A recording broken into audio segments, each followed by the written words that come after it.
Yun, kamusta kayong lahat? Ito po, isang may i-share ko sa lahat ng gutom na gutom at gustong magka-influencer hub. Tapos, pag once nakita ko yung mga account nila, walang nilakad, zero steps. Ito pong influencer hub, pwede pong mawala yan.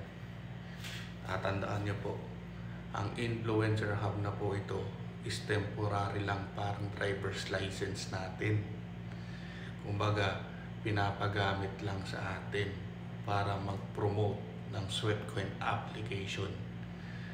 Kaya po ito tinawag na it pays to work kasi binabayaran tayo sa ating mga nilalakad at sa pinopromote natin gaya po netong Sweatcoin application. Okay, dito si user or Sweatcoin user nagtanong sa akin bakit nawala yung influencer hub niya. So ngayon, tinanong ko siya patingin ng account mo. Ngayon, nakita ko kung anong resulta kung bakit nawala yung influencer hub niya. Ganun lang po talaga kasimple. Ang lagi ko pinupush, lagi sa lahat is maging consistent po kayo sa daily mint nyo or sa free plan or premium plan na pinapasok nyo. Ganun lang po siya. Susundin nyo lang po yung guidelines na hinihingi nila para mag-generate dun po sa data na ino-offer sa atin or kailangan natin sundin. Ganun lang po talaga siya. Itong Sweatcoin application po ito para po tayong nagpa-part-time sa kanila. Ibig sabihin, nagtatrabaho tayo sa paglalakad.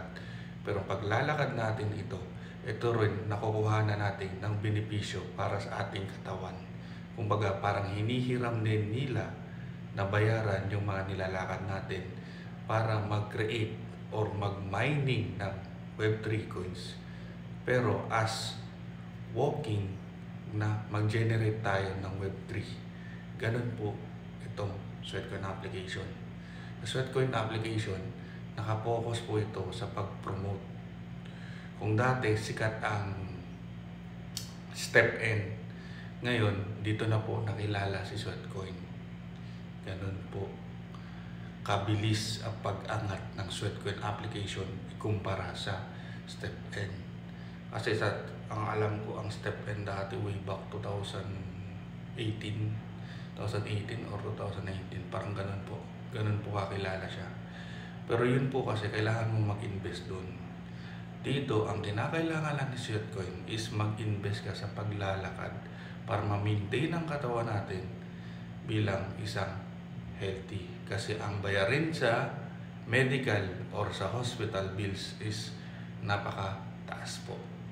So kung gusto po natin kumita, andito na po ang libre Sweatcoin application. Ang gagawin mo lang is maglalakad, ilalagay mo lang cellphone mo sa bulsa mo or nasa iyo kung anong diskarte mo kung paano mo ito gawin. Ganun lang po siya.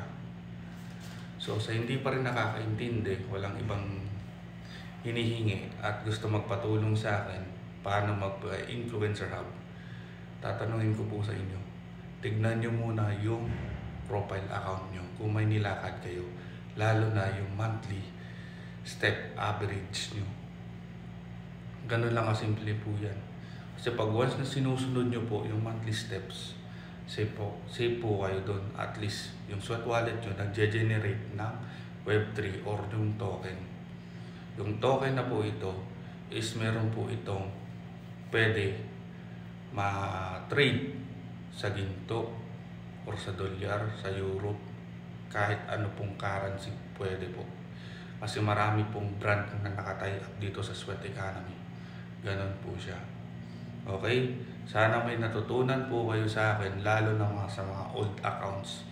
Kasi ngayon, halos almost 30 person ang napapalo up ko. Minsan 5. Nakaka-stress po tumingin ng mga accounts nyo pag hindi nyo po tinutuloy yung opportunity na binibigay sa inyo. Okay? Sana po may natutunan kayo sa akin at tuloy-tuloy lang po kayo sa paglalakad nyo. Kasi napaka-importante po talaga ang paglalakad. Okay?